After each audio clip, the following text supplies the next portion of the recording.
Today we are back on Need for Speed Unbound. Now we are not here to play the game. We are just here to, well, solely talk about the problem with games this year, okay? This year is kind of the worst year we've had with racing games. So today I just want to talk about it and everything that's happening currently with racing games. Need for Speed, Forza Rivals and Forza Motorsport, even all the Need for Speed titles, which we're also going to get into later on. Now let's have a quick talk about Need for Speed. By now everybody has heard about the news of EA, well, basically delaying Need for Speed until further notice. Need for Speed, as we all know, was supposed to come out this year, but unfortunately they, well, said no and decided to move the entire Need for Speed dev team to Battlefield for some very strange reason. Now this is something EA has done before, okay? If you guys remember, EA, whilst we were still playing Need for Speed Heat before the whole Need for Speed Unbound thingy, they also decided to reshuffle the dev team to focus on other projects. Now this is exactly what happened. They decided to move the small team, which we already had on Need for Speed, and shuffle them over to work on Battlefield. Now Need for Speed is like 25 years plus old at this point, okay? This game came with EA from the start. Alright, this is one of the most signature games, and it's the second time they've neglected it like this. But yeah, we all know Need for Speed Unbound, when it came out, had a bit of a rocky launch. Everybody knows it wasn't as good as Need for Speed Heat. And don't even get me started at the story. Heat's story is so much more memorable and better.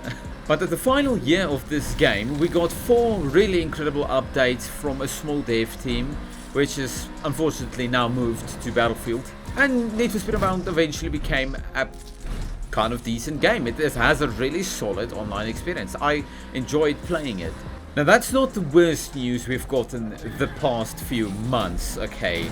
Now let's continue onwards. Now if we take a look at this, okay, if you don't know what this is, if you remember, The Crew, the first The Crew game, went completely offline a couple of years ago, okay? Now that sparked a massive fire and rage in the community because that game was always online. And that's really bad as well, because if you buy a game and one day it just shuts off, then isn't that technically just stealing?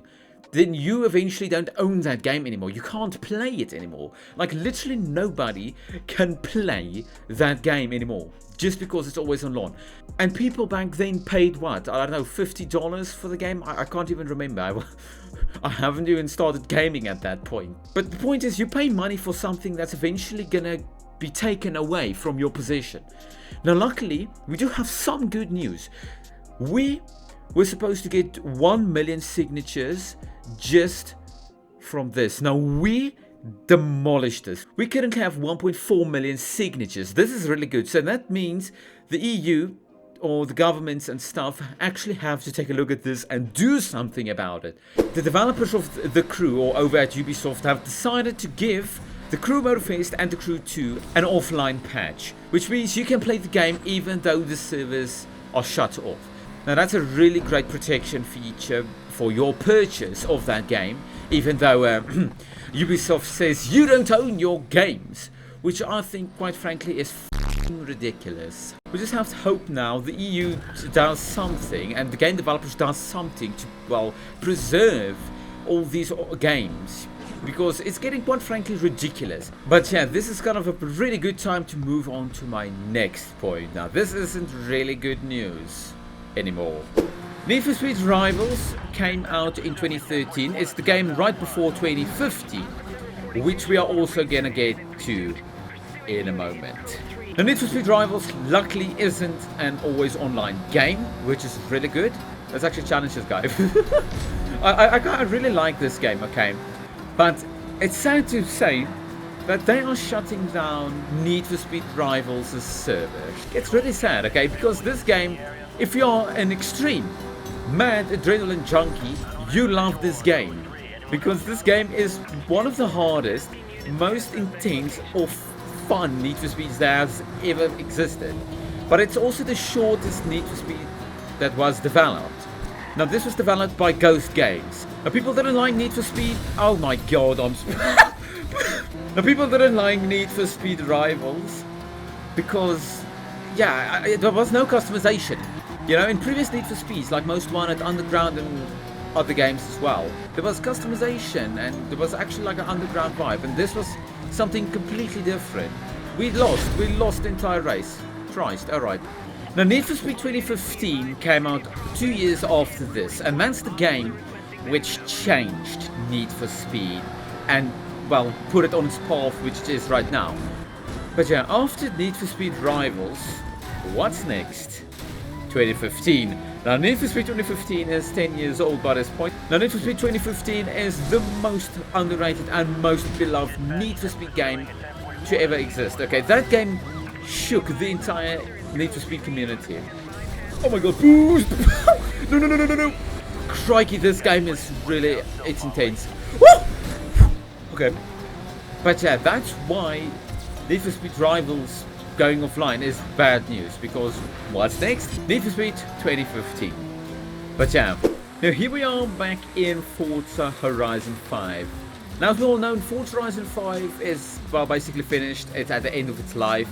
Now you're probably wondering what's bad about this game. Well, it's not about Forza Horizon 5, it's more about Forza Horizon 6. That Forza Horizon 6 is coming out next year alongside, well, probably the next generation of consoles, hopefully, maybe. But that's bad, not because we are not getting Forza Horizon 6 this year, but the fact that the development time for games are increasing drastically. Like between Forza Horizon 4 and Forza Horizon 5, it was 3 years. Now that's already a really long time, because previously Forza Horizon games took 2 years. Now they are taking 3 years, but now 4 years, which means we should have gotten 2 Forza Horizon games instead of 1.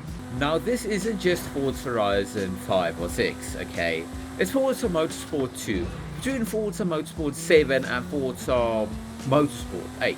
It took, I think, what, 4 or 5 years to develop that game?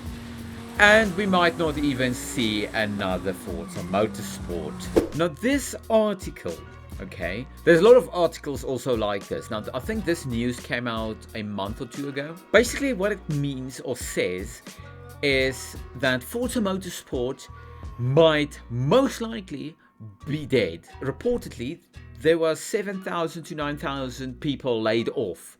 Okay, which means that's 50% of the entire Turn 10 studio just fired, gone, dead, you know. And reportedly also says that the Forza Motorsport series is likely, well, dead. And reportedly the rest of the team at Turn 10 that's left over is working on the Forza Horizon series now. So they'll like move to Forza Horizon. Now the only game we have potentially left is Forza Horizon. And that's going to take like 4 to 5 years to create, which is insane. Now the final thing I want to talk about before we end this video is another game that has been delayed, and that's GTA 6. Now you're probably wondering, oh, GTA 6 is not a racing game. Well, technically cars are a big thing. I mean, in the name Grand Theft Auto, it means you're stealing a car. So cars are kind of a big deal in GTA, and there are races which you can do, and balls, I just got stuck on a rock. That's really embarrassing. Now luckily GTA 6 does have an official release date, which is May 26, 2026, which is in about 11 months or 10.5 months from now, which is not that long from now if you think about it. But yeah, that's everything that's happening currently with racing games, from games getting shut down, games being delayed, games or studios being completely torn apart and reshuffled. This year looked promising at the beginning of it, but halfway in, the entire year has collapsed into one of the worst years for racing gamers. It's really hard to think of new content to create, because there's not a new Need for Speed, there's not a new Forza. It's getting tough out there for not racing gamers, but also racing game YouTubers. But yeah, without further ado, I will see you guys in the next video. Till then, stay safe and goodbye.